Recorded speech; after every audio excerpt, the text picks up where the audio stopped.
कल भारतीय अर्थव्यवस्था का पार्ट 1 का वीडियो डाला था हमने। आज हम पार्ट 2 शुरू करेंगे। कल पार्ट 1 में हमने पूंजीवादी, राज्य वाली अर्थव्यवस्था और मिश्रित अर्थव्यवस्था को समझा था।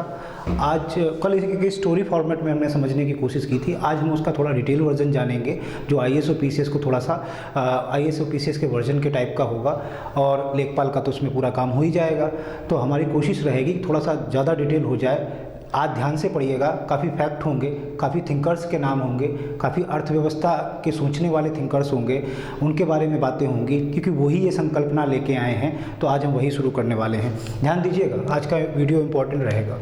चलिए, जैसे हमने कल पढ़ा था, हम लोगों ने कल पढ़ा था अर्थव्यवस्था। ऐसे अर्थव्यवस्था लिख रहे हैं हम, पूरा नहीं लिख रहे हैं।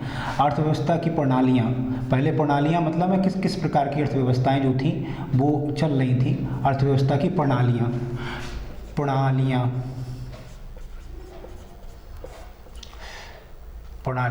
या आप समझ सकते हैं प्रकार, आप कह सकते हैं प्रकार। 3 प्रकार के थे हमने, जिसके बारे में कल डिस्कशन किया था। एक स्टोरी भी जानी थी हमने। हमारी कोशिश ये है कि आपको समझ आ जाए, सही से कॉन्सेप्ट समझ आ जाए तो फिर आप समझने लगेंगे। कल हमने समझा था, जैसे सबसे पहली थी पूंजीवादी अर्थव्यवस्था, पूंजीवादी अर्थव्यवस्था है ना। उसके बाद थी राज्य वाली, राज्य अर्थव्यवस्था है ना, ठीक। इसके बाद थी मिश्रित अर्थव्यवस्था। आज इसी के बारे में एक एक को हम डिटेल से पढ़ेंगे, बहुत डिटेल से जानने की कोशिश करेंगे, जिससे आपके किसी भी एग्ज़ाम के कोई भी पेपर हो आराम से हो सके। तो कल हमने पढ़ा था पूंजीवादी, राज्य वाली और मिश्रित वाली। इंग्लिश में हमने पहले ही बताया था, इसे कैपिटलिस्टिक कहते हैं। कैपिटल, जहाँ कैपिटल माने पूंजी, कैपिटलिस्टिक, इसे बोलते हैं कैपिटलिस्टिक इकोनॉमी। इकोनॉमी को हम ऐसे लिखे दे रहे हैं, ठीक है, पूरा नहीं लिख रहे हैं। इसको कहते हैं स्टेट इकोनॉमी, स्टेट इकोनॉमी, ठीक है। इसको बोलते हैं mixed economy, MIXED, mixed economy, ठीक। ये कल हमने पढ़ी थी। हमने ये तीनों अर्थव्यवस्थाओं के बारे में थोड़ी सी अलग अलग करके स्टूडियो में पढ़ा था, और हमने समझने की कोशिश की थी इनका स्वरूप कैसा है। आज इनके बारे में एक एक करके डिटेल में जानने की कोशिश करेंगे। ये कौन लेके आया है, किसकी विचारधारा है, क्यों आई है, क्या आवश्यकता है इसकी। तो सबसे पहले जो अर्थव्यवस्था का जो स्वरूप देखने को मिला था वो थी पूंजीवादी अर्थव्यवस्था। पूंजीवादी अर्थव्यवस्था एक पूंजीवादी विचारधारा है।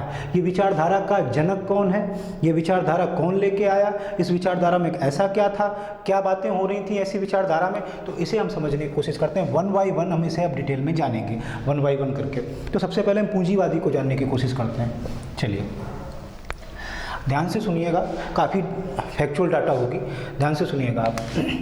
जैसे पूंजीवादी विचारधारा, ये जो पूंजीवादी अर्थव्यवस्था है, सबसे पहले किसी की विचारधारा रही होगी, उसी विचारधारा को किसी ने अप्लाई कर लिया होगा देशों ने, तो वो पूंजीवादी अर्थव्यवस्था वाले देश बन गए।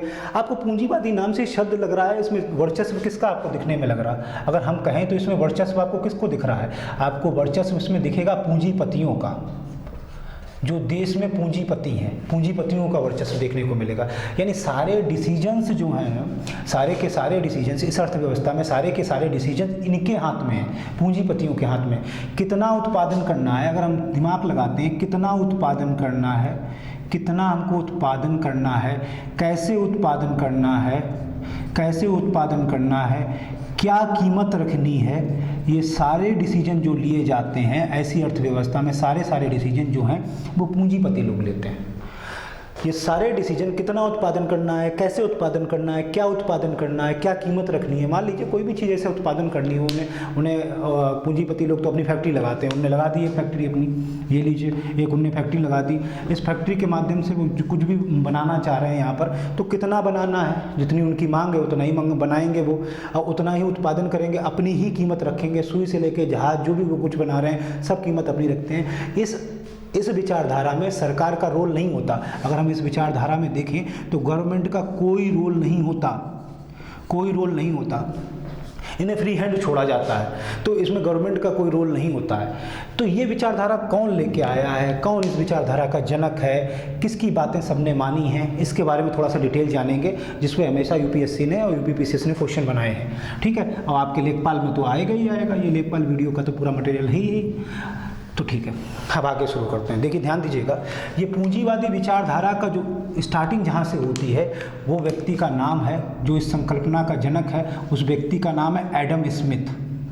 ये नाम बहुत बड़ा है, आप भूलेंगे नहीं कभी, एडम स्मिथ, याद रखेंगे इसे। हम पहले भी इनके बारे में थोड़ी सी बात कर चुके हैं। ये स्कॉटलैंड के थे, स्कॉटलैंड में जन्मे थे ये, और स्कॉटलैंड में जन्मे थे। इनकी एक पुस्तक थी, पुस्तक यानी बुक थी इनकी, एक बुक में ही अपने विचार लिखे थे। उस बुक का नाम था the wealth of nation, the wealth of nation. मैं लिख इसलिए दे रहा हूँ बोर्ड पर कि इससे आप अपने नोट्स भी थोड़े थोड़े तैयार करते रहिएगा, आपके नोट्स तैयार हो जाएंगे जो आपको आगे जाके बहुत हेल्प करने वाले हैं। अभी आगे चल के सारी वैकेंसियाँ जो हैं वो पैट वाली पढ़ेंगी, तो उसके साथ लेखपाल पढ़ेगा, तो ये सारा मटेरियल सब ढूंढते फिरेंगे। तो आप अभी से तैयार कर लीजिए, अपने नोट्स बना लेना बढ़िया, ठीक है। एडम स्मिथ इस विचारधारा का जनक है। अगर कहेंगे एडम स्मिथ स्कॉटलैंड में जन्मे थे, उनकी एक किताब थी द वेल्थ ऑफ नेशन, 1776 में प्रकाशित हुई। अगर आप थोड़ी सी पीछे अपना दिमाग दौड़ाते हैं तो 4 जुलाई, शायद 4 जुलाई 1776 में अमेरिका आज़ाद होता है। ये वही डेट है जिस समय इनकी विचारधारा आई, और जब कोई देश आज़ाद होता है तो उसके यहाँ यही बातें हो रही होंगी, वहाँ के नेता जो लोग बातें कर रहे होंगे वो यही बातें कर रहे होंगे, ये देश कैसे चलेगा, कौन सी विचारधारा को हम अपनाएं। और ताज़ी ताज़ी विचारधारा इस समय एडम स्मिथ की पॉपुलर हो रही है। एडम स्मिथ की विचारधारा ये पॉपुलर हो रही है कि पूंजीपतियों को सब कुछ करने दो, सरकार इसमें रोल ना निभाए। तो फटाक से अमेरिका ने इन्हीं की विचारधारा को अपने ऊपर अपना लिया। तो एक क्वेश्चन तो यहीं से आ जाता है कि अमेरिका ने आज़ादी के बाद अपनी कौन सी विचारधारा को अपनाया, तो वो थी पूंजीवादी अर्थव्यवस्था। और अमेरिका जल्दी से डेवलप भी हो गया। तो हम इसको भी समझते हैं, इसके पॉजिटिव एस्पेक्ट क्या है पूंजीवादी अर्थव्यवस्था के, इसके नेगेटिव एस्पेक्ट क्या है वो भी समझेंगे कि क्या इसमें से पॉजिटिव निकल सकता है, क्या इसमें नेगेटिव निकल सकता है, क्या ये सही है, क्या ये सही नहीं है। कंक्लूजन पे जाएंगे। पहले ये समझ लेते हैं कि ये लेके कौन आया। लेके आए थे एडम स्मिथ, स्कॉटलैंड में जन्मे थे। उनकी किताब थी the wealth of nation. Wealth of nation में ही इन्हें अपने विचार प्रस्तुत किए। अब जरा ध्यान से सुनिएगा इनके विचार क्या थे, ये कहना क्या चाह रहे थे। अगर इनकी बातें करें तो इनके विचार हम 4 स्टेटमेंट में पढ़ेंगे। वो इनकी किताबों में जो लिखे होते हैं वही 4 स्टेटमेंट देखिएगा। ये सरकार का विरोध करते हैं। एडम स्मिथ की अगर हम बात करें तो एडम स्मिथ सरकार का विरोध करते हैं। विरोध इसलिए करते हैं, उनको ऐसा लगता है कि सरकार अगर हर चीज़ में अड़ंगा लगाती है, मतलब जैसे अगर कोई फैक्ट्री लगाना चाह रहा है तो सरकार अड़ंगा कैसे लगाती है। अगर मान लो किसी को फैक्ट्री लगाने का मूड है तो सरकार का अड़ंगा क्या है कि सरकार जल्दी उसकी फैक्ट्री लगने नहीं देती, लाइसेंस कराओ, ये कराओ, वो कराओ, 50 काम होते हैं उनके, तो सरकार बेचारी लगा ही नहीं पाती। वो लोग अपने जल्दी इनमें उलझ के रह जाते हैं, हो नहीं पाता कि सरकार उनकी कीमतें डिसाइड करती है, ये प्रोडक्ट बनेगा इतना ही रहेगा, महंगा नहीं कर सकते, सस्ता नहीं कर सकते, बाजार में चीज़ें सरकार थोड़ा बहुत इंटरफेयर कर जाती है। तो एडम स्मिथ ये कहना चाह रहे थे सरकार अड़ंगा लगाना बंद करे, ना तो मार्केट में ज़्यादा अड़ंगा लगाए, ना उत्पादन में अड़ंगा लगाए, इन सब चीज़ों में अड़ंगा ना लगाए, खुले हाथ से इन्हें छोड़ दिया जाए, ये अपने आप बाजार को संतुलित कर लेंगे, बाजार में चीज़ें जो ज़रूरत होगी वो ये बनाएंगे, जो बिक्री होगी वो ये बनाने लगेंगे। तो ये सब ये एडम स्मिथ के कुछ विचार ऐसे हैं कि वो पूंजीपतियों को सपोर्ट कर रहे हैं और सरकार का विरोध कर रहे हैं। तो क्या कहा उन्होंने, 4 स्टेटमेंट, हम 4 स्टेटमेंट में ये बातें समझने की कोशिश करेंगे, ठीक है। चलिए देखिएगा, पहला स्टेटमेंट क्या है एडम स्मिथ का, वाणिज्य, हम थोड़ा थोड़ा इसलिए लिखे दे रहे हैं, आप इससे देख के अपने अच्छे नोट्स बना लीजिएगा, और बाकी तो डिटेल वर्जन जो है आप अच्छी अच्छी बुकें ले लीजिएगा, आप देखिएगा यही सारा लिखा होगा, उसमें कुछ कुछ इससे मिलता जुलता लिखा होगा। एक कॉन्सेप्ट हमने आपको बताया, आपको पढ़ने में बहुत अच्छा लगेगा। अर्थव्यवस्था आप छोड़ नहीं सकते, एग्जाम में पूरा का पूरा 25 नंबर का साथ लेखपाल वाले में पूरा आएगा ये, तब आप बैठ जाओगे लेखपाल में। इसलिए अभी से हमने ये शुरू कर दिया, आप अच्छी किताबें खरीदिएगा, और अगर आपको कुछ समझना है तो मेल कर दीजिएगा वो उस पर, तो हम बता देंगे क्या है प्रॉब्लम। वाणिज्य एवं उद्योग पर में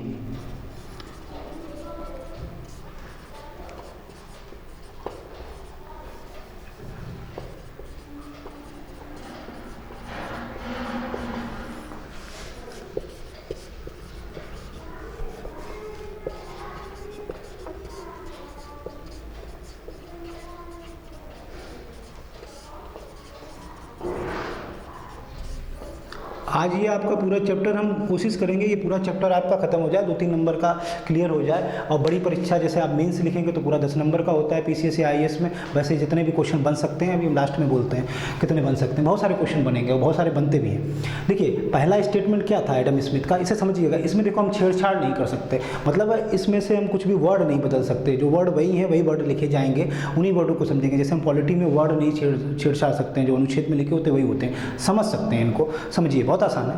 वाणिज्य एवं उद्योग में सरकार के अत्यधिक नियमन के खिलाफ आवाज़ उठाई। मतलब ये जो है एडम स्मिथ ये कह रहे हैं कि आपका जो मार्केटिंग डिपार्टमेंट है, जो मार्केट है, या जो आपका इंडस्ट्रीज़ वगैरह हैं, या जो भी बाज़ार है, इसमें सरकार कुछ ज़्यादा ही इंटरफेयर करती है। इतना इंटरफेयर आपका ठीक नहीं है, और अगर आप इंटरफेयर ना करें तो चीज़ें सही हो जाएंगी। तो ये बता रहे हैं कि सरकार का इंटरफेयर करना गलत है। देखिए दूसरी चीज़ देखिए, अत्यधिक नियमन। नियमन का मतलब होता है बहुत नियम बनाते हो आप, बहुत नियम बनाते। नियम बनाना बंद करो, काम अच्छा होगा, उन्हें काम करने का मौका मिलेगा। आप नियम बनाते, चल ही नहीं पाता उनका। चलिए दूसरी बात देखिएगा, एडम स्मिथ क्या कहते हैं। दूसरा स्टेटमेंट कहते हैं सरकार को हस्तक्षेप की नीति अपनानी चाहिए। सरकार को हस्तक्षेप की नीति अपनानी चाहिए।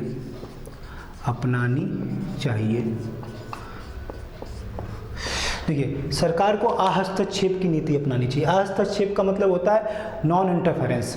एक होता है हस्तक्षेप, हस्तक्षेप माने होता है कि बार बार इंटरफेयर कर रहे हैं, और हस्तक्षेप का मतलब होता है इंटरफेयर ना करना। तो ये इंग्लिश में अगर इसका एक वर्ड लिखें तो इंग्लिश में देखो, नॉन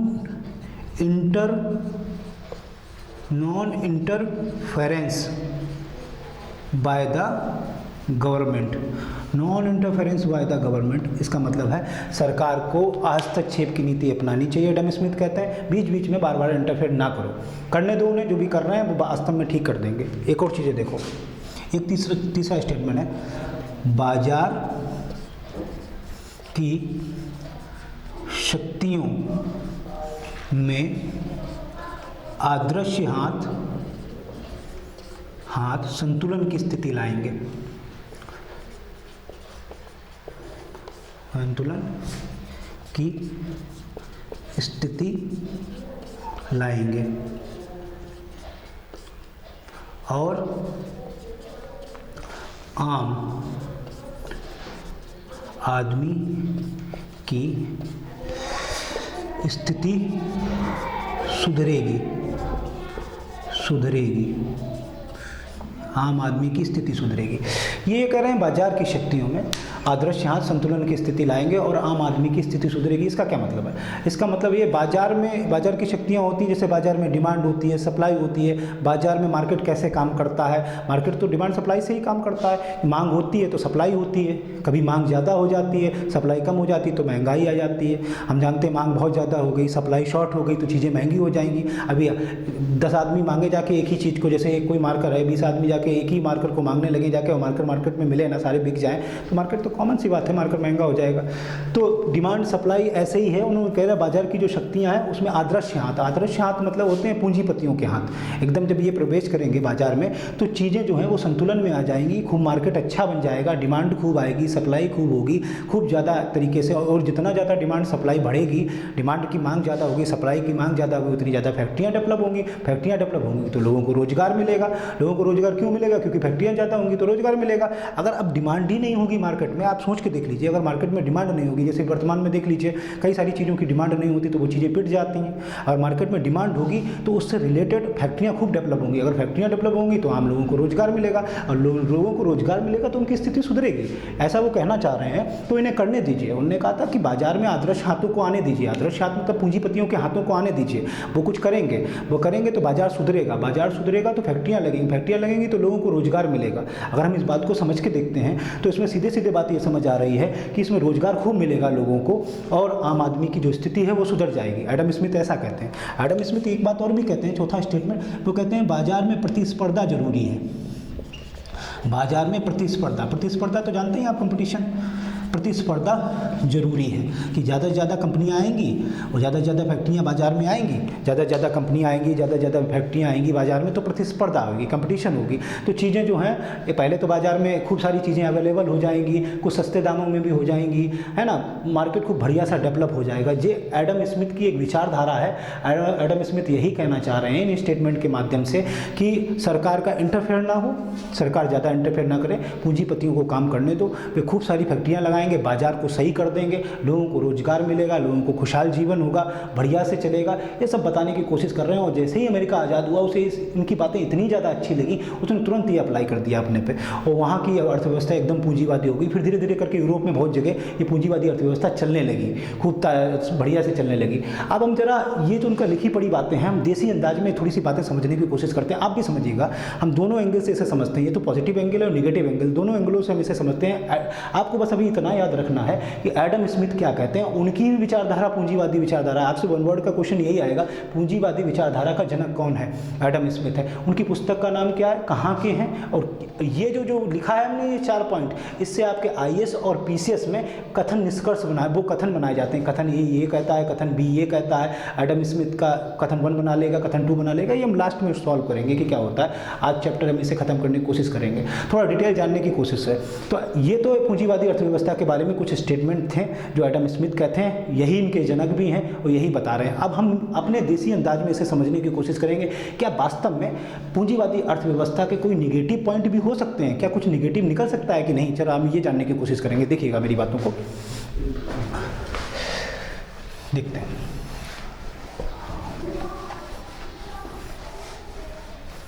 जरा अपने देसी अंदाज में एक बात समझने की कोशिश करेंगे। हम ये एक चार्ट बनाने की कोशिश करते हैं, आपको ये एग्जाम्पल के माध्यम से हम समझने की कोशिश करते हैं। क्या पूंजीवादी कभी कुछ प्रॉब्लम कर सकती है, पूंजीवादी क्या कभी प्रॉब्लम कर सकती है। तो हम हम सबसे पहले पॉजिटिव थिंकिंग लाएंगे।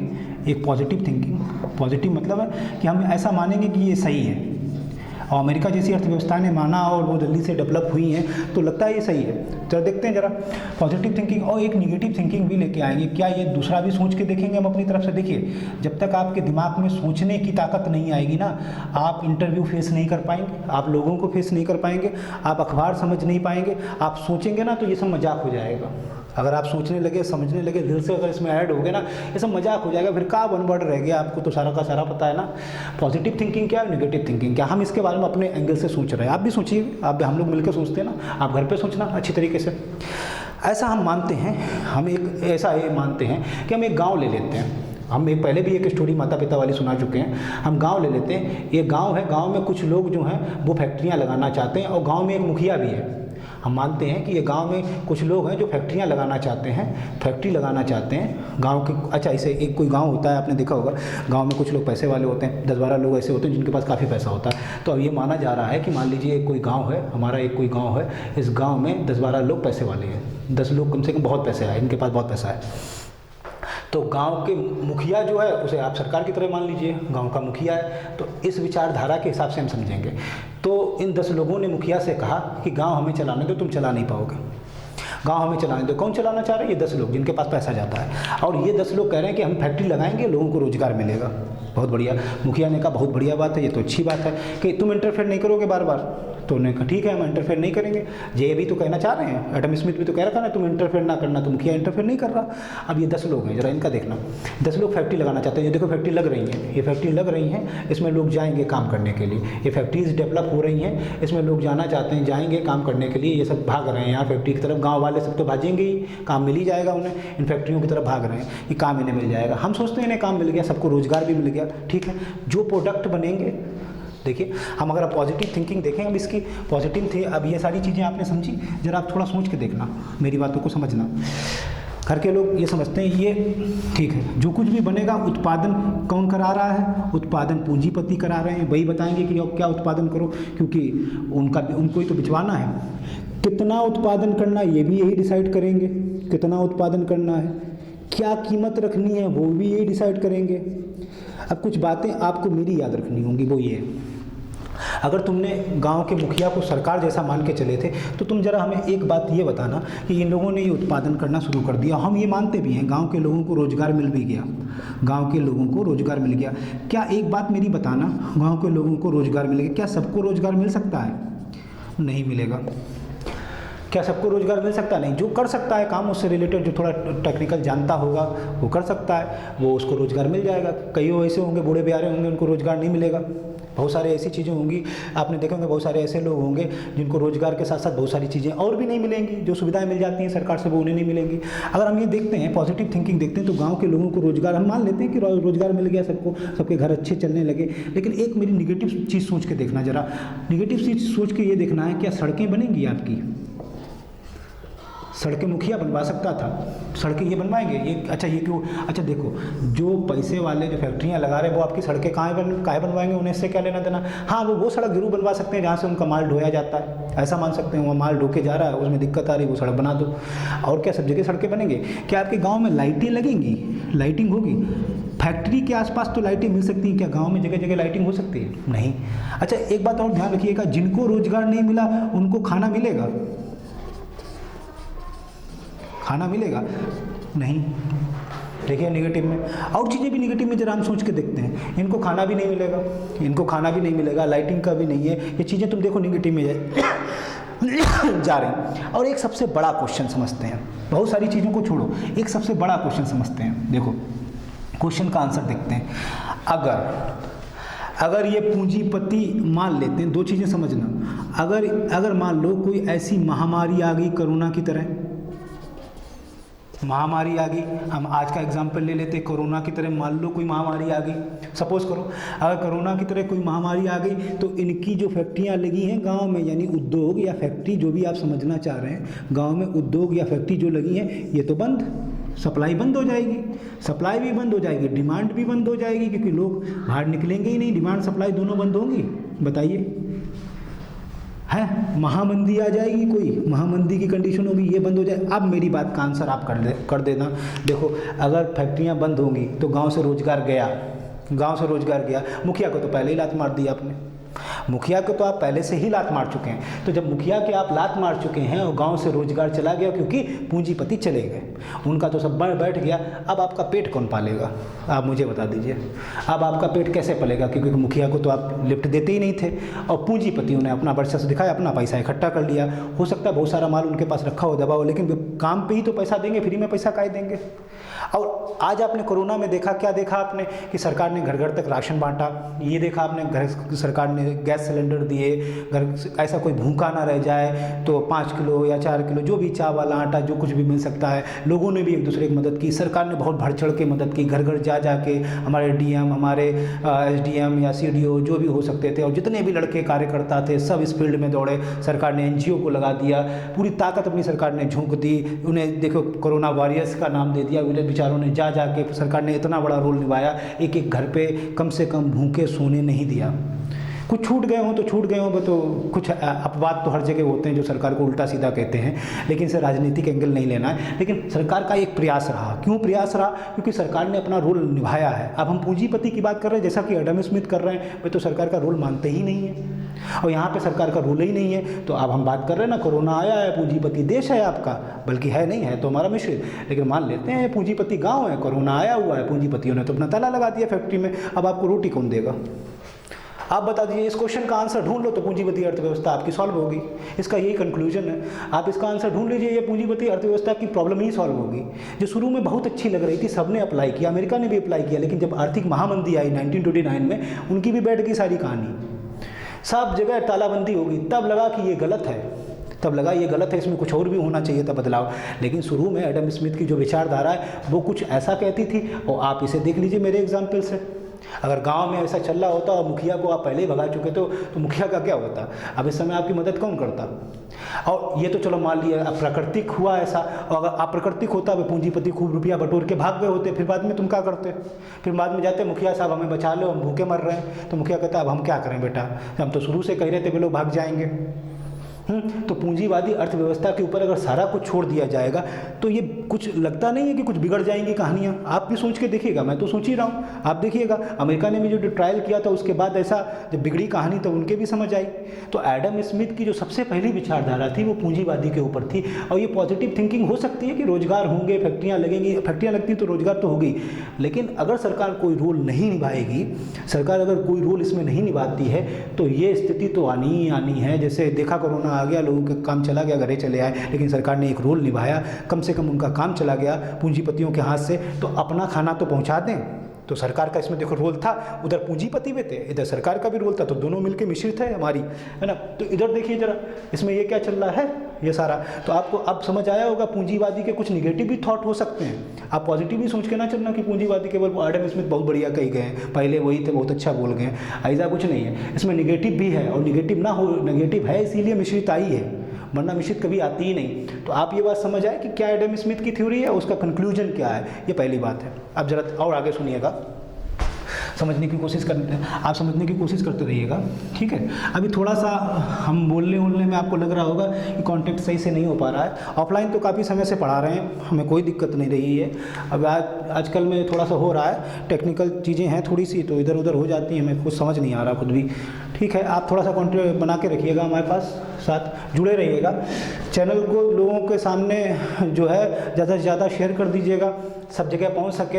हम चाहते हैं गांव-गांव में जो हमारे भाई बंधु हैं, गांव में हम भी गांव के ही हैं, अरे भारत ही पूरा गांव का है। अब कुछ सिटी में पहुंच गए हैं तो हम लोगों को कुछ समझने लगे हैं कि हम लोग कीड़े हैं, कि गांव के कीड़े हैं, रेंग रहे हैं, ख़त्म हो जाएंगे। नहीं, गांव में भी शिक्षा होती भाई साहब, प्रदर्शित नहीं हो पाती, क्योंकि ये टेक्नोलॉजी जो चल रही है ना, ये सब हम लोगों के पास होती है नहीं, हम लोग देसी आदमी होते हैं, तो टेक्नोलॉजी की वजह से मारे जाते हैं। आप लोग सपोर्ट करिएगा तो गाँव तक ये पहुँच सके, तो लगेगा कि सब लोग पढ़ के जा रहे हैं, योद्धा की तरह लड़ेंगे करके लोग। ऐसी लड़ाई नहीं होनी चाहिए कि चींटी हाथी की हो रही है, पता चला कोई बहुत बढ़िया तैयारी करे, हम भी गए IAS पेपर देने, हम चींटी हैं वो हाथी है, हमें पटक दिया उसने, है ना। ये चींटी भी दिखाएगी कि कितनी पावरफुल है।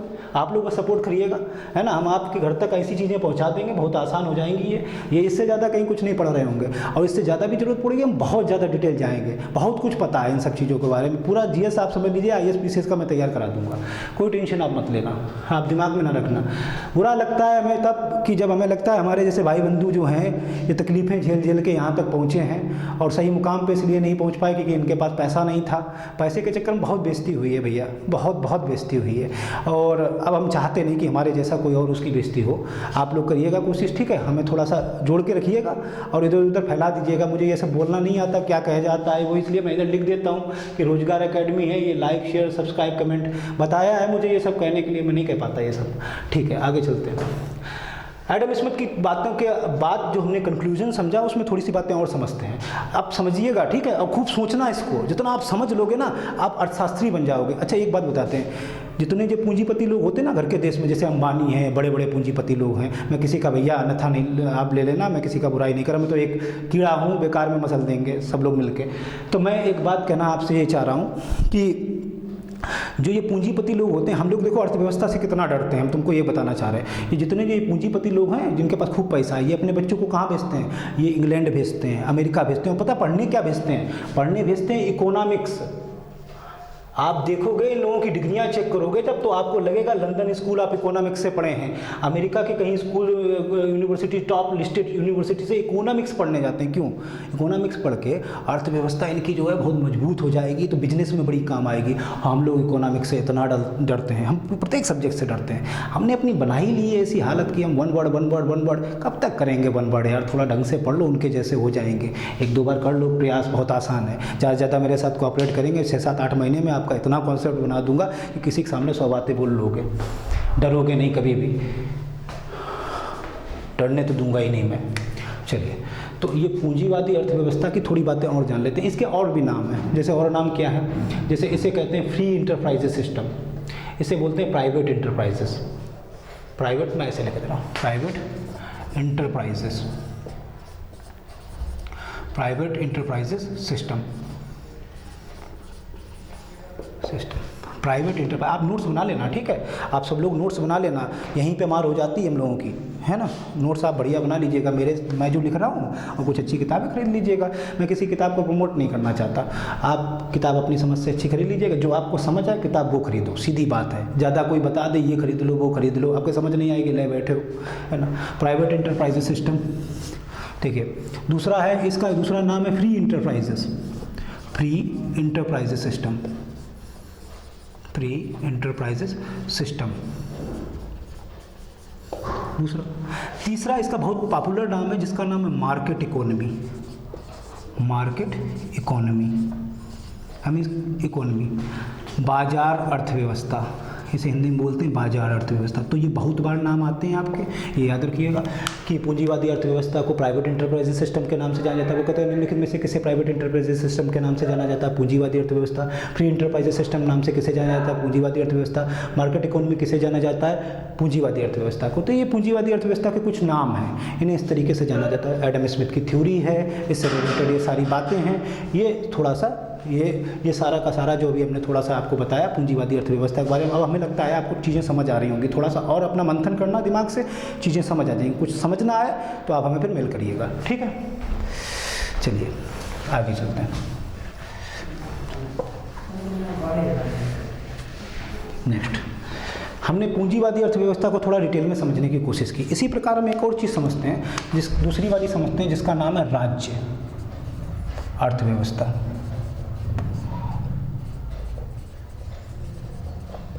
राज्य अर्थव्यवस्था, इसे इंग्लिश में क्या बोलते हैं? State economy. थोड़ा बहुत इंग्लिश में भी बोलना भैया, आप सब लोग थोड़ा बहुत इंग्लिश में भी बोलता रहना, क्योंकि हम लोग गांव के लोग हैं ना, तो इंग्लिश हिंदी में कभी कभी हमें सब कुछ पता होता है।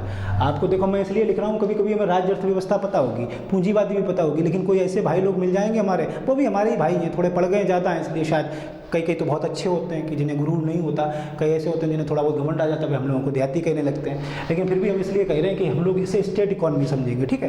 क्योंकि कभी हमें ये पता भी होगा स्टेट, कोई हमसे बोल देगा कि state economy, what do you mean by state economy. अब हमको ये इतना सब पता ही नहीं, तो हम लटक गए। स्टेट इकोनॉमी भी कहते हैं, बस इतना ध्यान रखिएगा। और जरूरत पड़ेगी तो हैं ही आपके साथ, क्या टेंशन ले रहे हैं। हमें इंग्लिश हिंदी सब आती है, कई भाषाएं आती हैं, आप टेंशन ना लेना। भाषा का क्या मतलब है? आज हम लोगों का अपमान कर देते हैं सब लोग। भाषा का क्या मतलब है? भाषा का मतलब है कोई चीज़ें सीखना, हम किसी भी भाषा से उस चीज़ को समझ सकें, फील कर सकें। आज वो भाषा का अभिमान हो गया सबको। चलिए खैर ठीक है। राज्य अर्थव्यवस्था यानी स्टेट इकोनॉमी, ये स्टेट इकोनॉमी का अगर हम कहें, जैसे पूंजीवादी अर्थव्यवस्था का जो प्रवर्तक थे वो एडम स्मिथ थे, एडम स्मिथ की विचारधारा थी। तो इसी प्रकार राज्य अर्थव्यवस्था का प्रवर्तक जो थे, उनका नाम था, बहुत बड़ा नाम है ये, कार्ल मार्क्स। मैं कार्ल मार्क्स पे कभी इतनी ज़्यादा बातें करूँगा, पूरे दिन बातें करूँगा आपसे, थोड़ा सा आपका कॉन्सेप्ट बन जाए तो मज़ा आएगा। कार्ल मार्क्स इस विचारधारा के जन्मदाता हैं। कार्ल मार्क्स इसे कहते हैं। इस राज्य अर्थव्यवस्था के और भी नाम है, इसे और नामों से भी जाना जाता है। देखिए आज इन पहले नाम बता देते हैं, इसे किस किस नाम से जाना जाता है। इसे कहा जाता है केंद्रीकृत अर्थव्यवस्था, केंद्रीकृत नियोजित अर्थव्यवस्था, नियोजित लिखा है, नियोजित अर्थव्यवस्था। आप केंद्रीकृत भी समझ सकते हैं अर्थव्यवस्था। केंद्रीकृत मतलब है सेंट्रलाइजेशन, सेंटर का प्रभाव ज़्यादा है, वो तो वैसे भी है, यहाँ तो पावर सरकार का ही होता है सारा का सारा, ठीक। और इसको और किस नाम से जानते हैं? ये नाम है, इसके और नामों जानते हैं। किसे केंद्रीकृत नियोजित अर्थव्यवस्था के नाम से जाना जाता है? राज्य वाली। इसके और कौन से नाम हो सकते हैं? इसका एक और नाम है गैर बाजारी अर्थव्यवस्था, ये और नाम है इसके। इसे केंद्रीकृत नियोजित अर्थव्यवस्था और गैर बाजारी अर्थव्यवस्था के नाम से जाना जाता है। ये और इस विचारधारा का प्रवर्तक कौन है? जिसका नाम है कार्ल मार्क्स। कार्ल मार्क्स पे तो क्वेश्चन आता ही आता है। आप इसे कुछ वन वर्ड टाइप के हैं, इसे आप दिमाग में रखिएगा। अब इसके बाद भी इसकी थोड़ी कॉन्सेप्ट को जानते हैं, ठीक है। ध्यान से देखिएगा, सुन लीजिएगा सारी चीज़ें, ठीक है। सुनते रहिए, समझते रहिए, फिर यही इंटरव्यू में भी कभी आप पहुंचेंगे, कभी बड़ी परीक्षाओं में, तो यही सब बातें करेंगे आपसे। तो आप समझे हुए होंगे, अपने देसी अंदाज में समझे हुए होंगे। बता देना, खुल के बोल देना, जो कुछ भी समझ आए, है ना। डरना नहीं कतई किसी से भी। कोई टाई बेल्ट लगा के आते हैं आजकल, कुछ ज़्यादा ही बोलते हैं, जानते नहीं हैं कि देसी लोग हम लोग हैं, आता सब कुछ है हमें। राज्य अर्थव्यवस्था देखिएगा, देखिए राज्य अर्थव्यवस्था के दो पार्ट हैं, एक पार्ट को कहते हैं समाजवादी अर्थव्यवस्था, एक को कहते हैं साम्यवादी अर्थव्यवस्था। और ये थ्योरी लेके कौन आया? ये थ्योरी लेके आए हैं कार्ल मार्क्स, जर्मन के हैं ये दार्शनिक, कार्ल मार्क्स। बहुत बड़ा नाम है, आप इनके बारे में काफ़ी बातें करूंगा मैं, कभी आएगा टाइम तो मैं काफ़ी बातें करूंगा। अभी थोड़ा सा मैं भी थोड़ा घबरा रहा हूं कि आपको कितना बताना चाहिए, कितना कंटेंट देना चाहिए।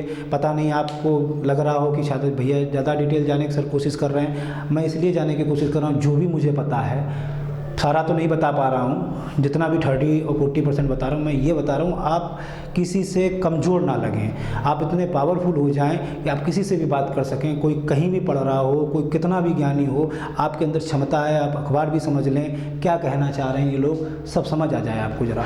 इसलिए मैं बोल रहा हूँ जो भी है, तो जितना भी बता सकता हूँ उतना बताने की कोशिश कर रहा हूँ। और भी डिटेल बातें करूँगा आगे, हमारे आपके लिंक बनेगा बढ़िया सा, तो और आगे चलेंगे, घर के लोग बहुत डिटेल जानेंगे, इस पर खूब डिटेल बातें करेंगे।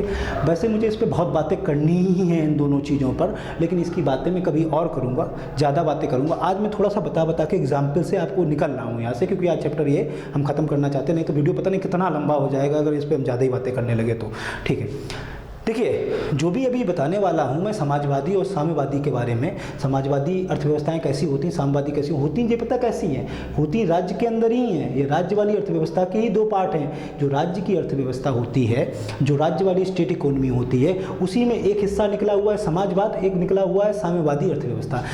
उसी में दो प्रकार की होती हैं ये ऐसी होती है, ये इसका क्या है और इसका कैसा है स्वरूप देखने को मिलता है। एक और बात बता दूं, साम्यवादी और समाजवादी अर्थव्यवस्था में इनकी मीनिंग दूसरी निकलती है। अभी हम जो कुछ भी बताने वाले हैं ये अर्थव्यवस्था के हिसाब से मीनिंग है, लेकिन अगर हम राजनीतिक एंगल अगर इसका देखेंगे तो साम्यवादियों का राजनीतिक एंगल दूसरा निकलता है। तो अभी हम जो कुछ भी बताने वाले हैं आप उसे अर्थव्यवस्था के एंगल से पढ़ेंगे। जब हम लोग पॉलिटी पढ़ेंगे, अभी पॉलिटी के भी लेक्चर्स आएंगे, सबके लेक्चर आएंगे, ज्योग्राफी वर्ल्ड ज्योग्राफी, जो आप बताना सब आएगा, कोई टेंशन ना लो।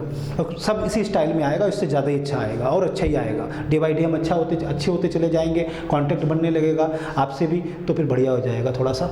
देखिए समाजवादी अर्थव्यवस्था और साम्यवादी अर्थव्यवस्था थोड़ा थोड़ा जान लेते हैं, कभी डिटेल में बहुत बातें करेंगे, अर्थव्यवस्था के एंगल से जानेंगे इसे। ठीक है, देखिए एक लाइन देखिएगा, उत्पादन के साधनों पर सामूहिक नियंत्रण होता है और अर्थव्यवस्था चलाने में सरकार की मुख्य भूमिका होती है। देखिए आप थोड़ा सा इसे समझिएगा, वैसे इस पर मैं काफ़ी बातें करूंगा कभी और आने पे। समाजवादी अर्थव्यवस्था देखना, उत्पादन के साधनों पे, जरा ये उन वर्डों एक एग्जाम्पल लेता हूँ, इसे अभी थोड़ी देर के लिए भूल जाओ, इस एग्जाम्पल को देख, इस पर एक एग्जाम्पल लेता हूँ। मान लीजिए एक किसान है, हम लोग किसान ही तो हैं, किसान हैं, गाँव वाले हैं, मजदूर हैं, देहाती हैं, ये सब रट्टा लगा लो। जिस दिन बड़े पदों पे पहुंच जाओगे फख्र से कहना हम देहाती थे या गांव वाले थे। हम किसान हैं, ठीक है, हम मानते हैं कि हम एक किसान हैं। और किसान क्या करता है कि जैसे उसके खेत होते हैं, खेत में जैसे हमने आलू उपजाया तो उत्पादन हमारा है ना, हम कितना उत्पादन कर रहे हैं हम डिसाइड करेंगे। सरकार तो हमसे नहीं कहती आलू उपजाओ आके, गन्ना उपजाओ आके, हम अपनी मर्जी से करते हैं।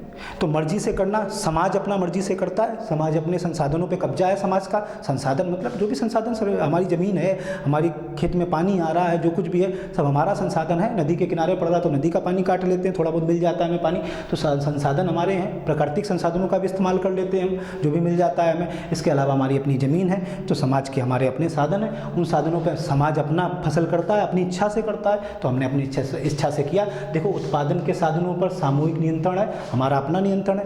लेकिन ऐसे केस में क्या होता है, ये समाजवादी लोग कहना क्या चाह रहे हैं, कहना ये चाह रहे हैं कि हमारा खेत है, हम आलू करेंगे, घुइयाँ करेंगे, जो मेरी मर्जी आएगी सो करेंगे।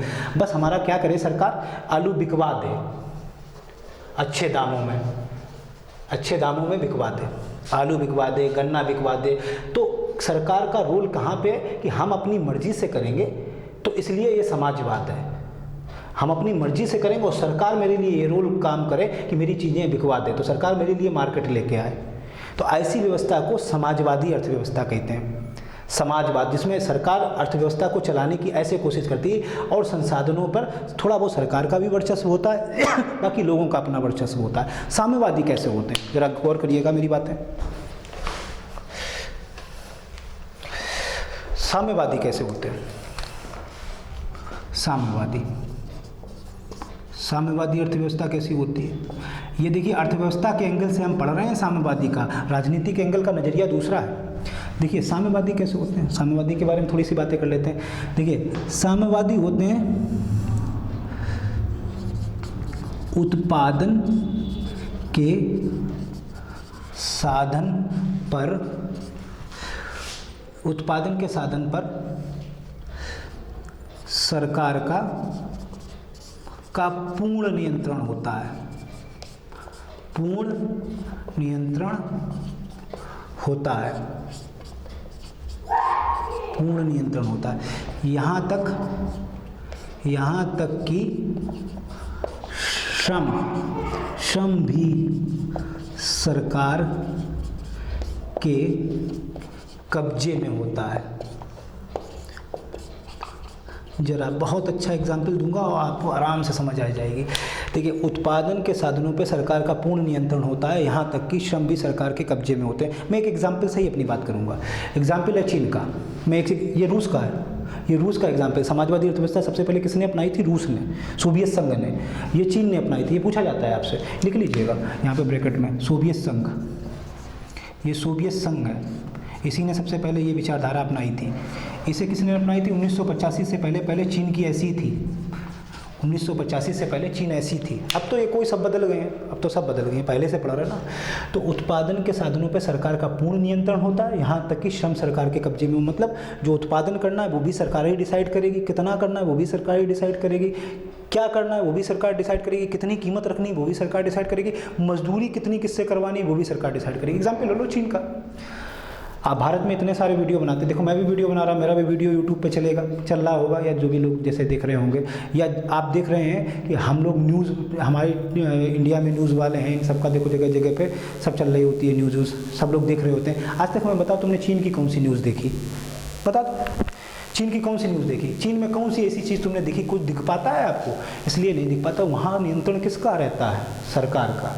सरकार कुछ भी ओपन ही नहीं करने देती, सब इतना कठोरता से लागू होता है कि वे बोल तक नहीं पाते सरकार के बारे में। अभी कुछ दिन पहले अखबार में निकला था, एक आदमी बोले भी तो थे, वे क्या नाम था उनका, दिमाग से निकल गया, वो बोले थे, भी देखो अंडरग्राउंड हो गए, डर डर के दबे दबे इधर उधर घुस जाते हैं, सरकार के बारे में बोल भी नहीं सकते। सरकार का पूरी तरीके से नियंत्रण है उस अर्थव्यवस्था पर, वो साम्यवादी नेचर होता है। लेकिन इसे अर्थव्यवस्था के एंगल से पढ़ रहे हैं, हम इसे राजनीति के एंगल से पढ़ेंगे तो बातें पलट जाएंगी। अभी अर्थव्यवस्था समझो, जो पॉलिटी आएगा तब इसे हम दोनों तरीके से बताएंगे।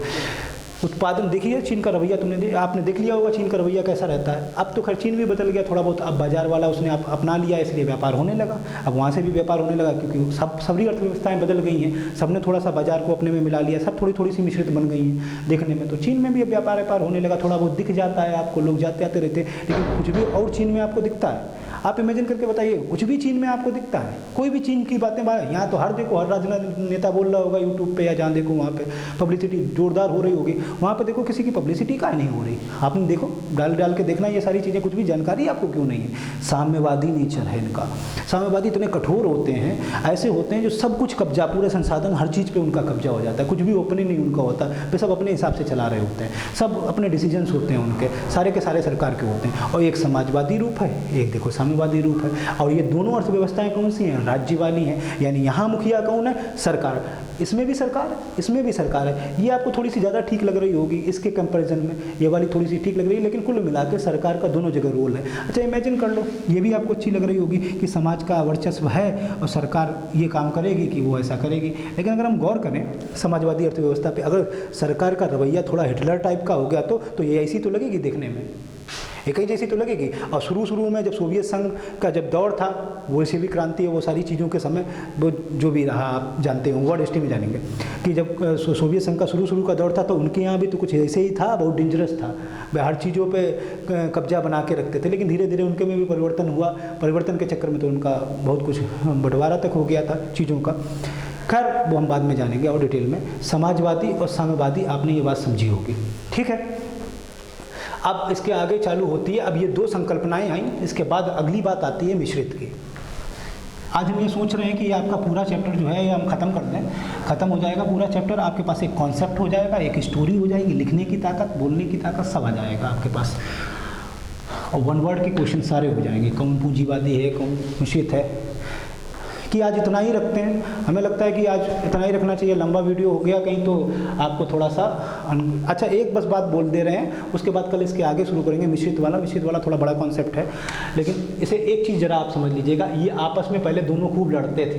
पूंजीवादी वाले जो हैं, जैसे ये कैपिटलिस्टिक हैं, यानी पूंजीवादी विचारधारा वाले जो हैं, पूंजीवादी विचारधारा या अर्थव्यवस्था आप समझ लीजिएगा, जो इसको विचारधारा मतलब जो इसको मानते हैं, और ये है समाजवादी विचारधारा वाले, समाजवादी या साम्यवादी जिसे राज्य कह सकते हैं आप, राज्य वाले, राज्य विचारधारा वाले जो सेंटर का वर्चस्व मानते हैं सारा। अब इन दोनों के जो प्रोफेसर्स हैं यानी अर्थशास्त्री हैं, जिन दोनों के जो भी अर्थशास्त्री हैं, इधर भी अर्थशास्त्री इधर भी अर्थशास्त्री, ये दोनों एक दूसरे से खूब लड़ते थे। इतना लड़ते थे क्यों, क्या कहते थे ये पता, राज्य वाले कहते थे पूंजीवादी जो है समाज का शोषण करते हैं, राज्य वाले कहते थे पूंजीवादी समाज का शोषण करते हैं, समाज को बहला फुसला के उनसे काम कराते हैं, बाद में भाग जाएंगे, उन्हें बर्बाद कर देंगे। अब पूंजीवादी पता क्या कहते हैं, ये हिटलर बन जाते हैं। पूंजीवादी अर्थव्यवस्था वाले अर्थशास्त्री क्या कहते हैं, राज्य वाले जो हैं वो हिटलर बन जाते हैं, सरकार का सब कब्जा कर लेते, जमीन जायदाद सब खा गए और फिर बाद में उन्हें खुदे लेबर बना दिया, है ना। तो दोनों एक दूसरे से खूब लड़ते थे और कोई निष्कर्ष इन पर नहीं निकलता था। बाद में जब सिचुएशन बिगड़ने लगी, महामंदी आई 1929 की तरफ 11, वो टाइमी पीरियड है उस दशक का जिसमें महामंदी का दौर था, तो यहाँ भी ताला बंद हुआ, यहाँ भी प्रॉब्लम क्रिएट हुई, तो लगा कि कुछ और होना चाहिए। तो नए अर्थशास्त्री पैदा हुए, वे एक नई विचारधारा लेके आएगी, थोड़ा इसमें हो थोड़ा इसमें हो, दोनों लोग मिलकर काम करो तो मिश्रित बन गई और भारत ने उसी को अपना लिया। तो आज हमें लगता है हम लोग इतना ही रखते हैं, ठीक है। आप ज़्यादा से ज़्यादा इसे शेयर करने की कोशिश करना, बाकी तो मैं वो बोल नहीं पाता हूँ, ये कर दीजिएगा लाइक शेयर कमेंट जो भी है इसे आप कर देना, ज़्यादा से ज़्यादा लोगों के बीच में पहुँचेगी और जुड़ने की कोशिश करिए बस।